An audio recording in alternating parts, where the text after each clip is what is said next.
So hello mga ka-channel, ngayon po ituturo ko po sa inyo kung paano po gumawa ng payout account, panibagong payout account. So i-click po natin tong link na to, ito mismo, yan. Tapos ito po yung lalabas dyan. Pag click nyo po yan, ayan. Ayan, pag click nyo po yan, saglit. Okay.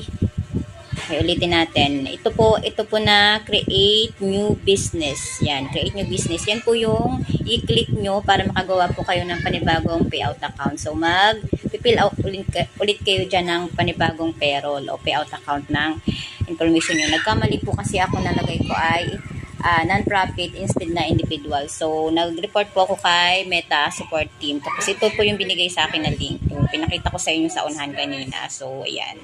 Select natin ang Philippines. So, ayun, wala. Naghang po ang aking phone. So, yan. Okay. Wait lang ha. So, diretso lang po yan. Nakikita po nyo dyan. I-click nyo po yung country dyan, Philippines.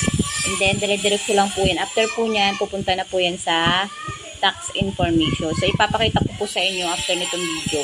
So, kung bago lang kayo dito sa aking account, pwede po kayong mag-subscribe para sa mga panibagong aking tutorial tungkol dito sa ating Facebook o mga issue nyo po dyan. So, ayan. Ito na po tayo dito. Ayan. Papalitan na po natin yan. Ayan. Tingnan nyo po yan. Individual na po ang nakalagay dyan. Ayan. Napalitan na po natin. Then, continue po. Ayan. Tapos, mag-fill out ulit po kayo dyan ng inyong